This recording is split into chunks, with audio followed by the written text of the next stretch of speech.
Terima kasih pemirsa Anda masih bersama kami. Saat ini kita telah terhubung lewat saluran telepon dengan Ketua Pukat UGM Oce Madril. Bung Oce, selamat pagi. Selamat pagi, Bung Leo. Ya, Bung Oce, kita melihat bahwa pemberantasan korupsi sebetulnya sudah relatif gencar dilakukan. KPK menangkap begitu banyak koruptor atau terduga koruptor, tetapi kemudian kita melihat ketika masuk peradilan, hukuman itu relatif ringan. Kita hanya melihat ada beberapa orang yang kemudian dihukum cukup berat. Akhirnya kita melihat mungkin hampir tiap hari ada lagi orang korupsi. Sebetulnya rantai korupsi ini benar-benar bisa diputus atau itu hanya hayalan semata, Bung Oce? Iya, saya kira memberantas korupsi itu sesuatu yang sangat mungkin dilakukan ya. Karena memang sejatinya bahwa kita dalam berhukum sebetulnya cenderung tidak keluar dari koridor yang ditetapkan oleh hukum. Cuma persoalannya di dalam pemerintahan kita itu banyak sekali celah untuk melakukan korupsi, banyak sekali peluang. Sehingga kita melihat OTT demi OTT itu dilakukan oleh KPK dengan sangat banyak sekali. Tahun ini mungkin tahun yang paling banyak OTT dilakukan, terutama terhadap kepala daerah. Nah, ada dua yang perlu dilakukan tentunya. Pertama, penindakan terhadap koruptor yang harus tegas. Kemudian yang kedua, jangan dilupakan juga harus ada pencegahan. Karena kalau bicara korupsi berarti bicara faktor-faktor penyebab korupsi. Dan faktor-faktor itulah yang harus ditutup begitu.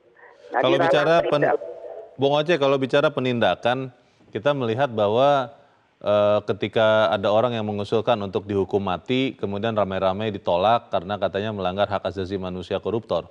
Lalu kemudian ada usulan muncul bahwa ada pemiskinan saja, kemudian sekaligus dicabut hak politiknya. Tetapi ini pun kelihatannya banyak ditentang.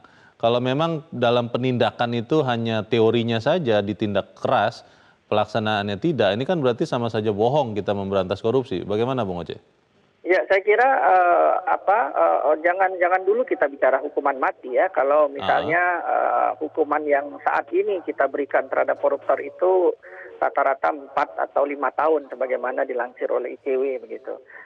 Jauh sekali kan dari hukuman mati. Menurut saya perlu hukuman yang keras memang, misalnya tuntutan yang tinggi tentu kita harapkan itu muncul dari penegak hukum ya.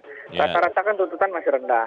Misalnya kalau tuntutan itu seumur hidup, ini kan korupsi ini kan hukumannya sebenarnya seumur hidup. Nah, ini kan yang belum sangat jarang digunakan oleh KPK. Kemudian juga pemiskinan saya kira juga sangat jarang ya. Belakangan undang-undang tindak pidana pencucian uang itu sangat jarang digunakan bersamaan dengan korupsi. Padahal itu mungkin sekali. Kemudian juga misalnya pencabutan hak politik. Pencabutan hak politik menurut saya tidak cukup 3 tahun, 5 tahun, tapi mungkin 2 kali pemilu atau 3 kali pemilu ke depan gitu. Jadi tidak berdasarkan angka tahun, tetapi berdasarkan berapa kali pemilu dia tidak boleh ikut. Nah, ini kalau dikombinasi tentu akan memberikan hukuman yang keras bagi koruptor. Kalau ada yang mengatakan sebetulnya lembaga peradilan itu belum serius, belum sungguh-sungguh untuk memberantas korupsi, itu benar atau tidak menurut Anda, Bung Oce? Sebagian benar, sebagian tentu harus kita lihat betul ya. Karena begini Bung Leo, ada beberapa aturan hukum yang memang membatasi pengadilan untuk memberikan hukuman yang menurut kita, menurut pandangan awam tinggi berat ya. Misalnya untuk suap itu di dalam salah satu pasal itu ancaman maksimalnya cuma 5 tahun.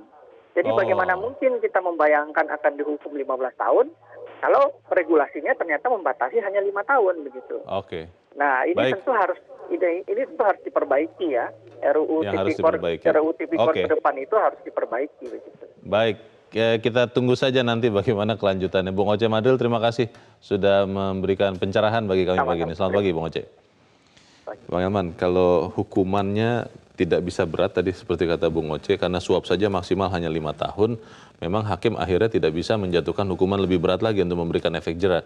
Kalau begitu, berarti sebenarnya selama ini kita hanya pura-pura mau memberantas korupsi saja. Bagaimana, Bang? Ya, kalau saya sih begini, saya sih tidak sependapat dengan Bung Oce ya. Artinya begini, kejahatan ini kan sudah kita sepakati kejahatan luar biasa. Iya, KLB, iya.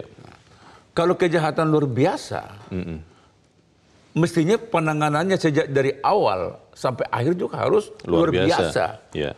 Kalau ini kan kita lihat kan penanganannya kan waktu penangkapannya kan luar biasa kan, OTT kan begitu. Bisa dapat ya? Bisa dapat dia kan. Hanya saja memang OTT ini kan ya baru KPK kan. Iya. Lembaga penegak hukum lainnya kan Jarang.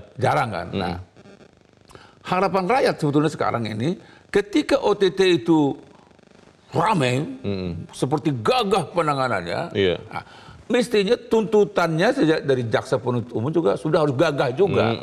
Nah, vonisnya juga harus gagah juga gitu ya. Jangan sampai mendistorsi gitu ya, malah melemahkan upaya penanganan dari awal. Nah, seperti yang dikatakan Bung Leo tadi, memang oke lah, tidak usah hukum mati. Tetapi hukuman seumur hidup sangat pantas. Lalu kedua, hukuman misalnya untuk menghilangkan hak politiknya, katakanlah di situ saya setuju dengan Oce, mungkin 3 kali pemilu, ya toh, 4 kali pemilu, terserah. Nah, terus dimiskinkan. Ini kalau ini diterapkan sekaligus, seumur hidup atau minimal 20 tahun, terus hak politiknya dicabut 3 kali pemilu, lalu dimiskinkan, menurut saya efektif ya? Efektif itu. Tapi kalau ini kan tidak. 1 tahun, 2 bulan, 5 tahun. Dan uang yang dia korup juga tidak dirampas semuanya kan. Kalau menurut saya, tidak hanya yang dikorup itu dirampas. Semua harta kekayaannya dirampas. Dan itulah resiko yang dia harus tanggung. Dan dia nggak boleh bilang ini haknya istri saya, anak saya. Tidak boleh. Tapi aturan hukumnya katanya tadi belum bisa mewadahi itu, Bang. Begini Bung Leo. Itu dulu almarhum Hakim Agung Bismar Siregar. Ketika dia memvonis pemerkosaan 15 tahun, orang kaget. Kok seberat itu begitu? Orang kaget itu. Iya. Lalu ketika Artijo Alkotsar. Orang kan kaget.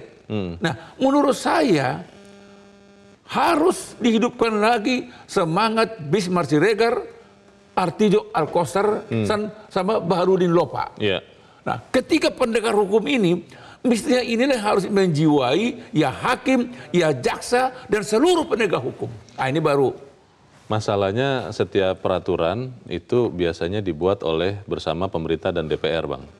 Dan di dalam 2 lembaga ini banyak oknum yang... Ini kejahatan luar biasa. Kalau dia. kejahatan luar biasa, maka penanganannya juga harus luar biasa. Dan ya Alkotsar nggak pernah orang ngomong.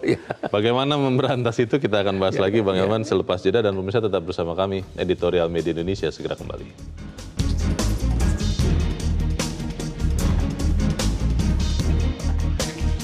Terima kasih pemirsa, Anda masih bersama kami. Bang Eman, kalau kita bicara penegakan hukum, yang lemah katanya adalah di penindakannya. Nah, pertanyaannya, kalau tadi Bang Eman sudah sempat katakan ada 3 pendekar ya. Salah satunya saya ingat Pak Artijo, karena beliau masih ada sebetulnya. Itu pada saat itu orang-orang takut untuk kasasi ya. Tapi sekarang bagaimana, Bang?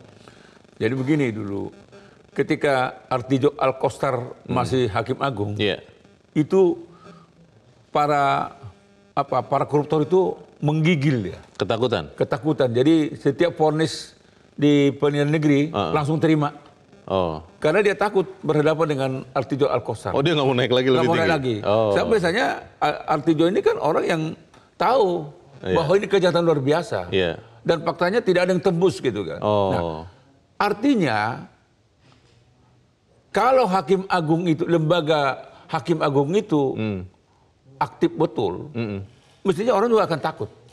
Nah, buktinya sekarang ini ketika Artijo Alkotsar sudah pensiun, tolonglah Mahkamah Agung kasih rilis dulu. Berapa banyak sekarang yang kasasi. Oh, jadi berani. Bandingkan ketika Artijo Alkotsar jadi Hakim Agung, hanya berapa? Paling-paling yang dulu yang kasasi yang kriminal. Tapi kalau korupsi, gitu, ada Bapak Artijo katanya. Ironis juga dong berarti, Bang. Iya. Betapa peradilan kita tergantung kepada figur orang.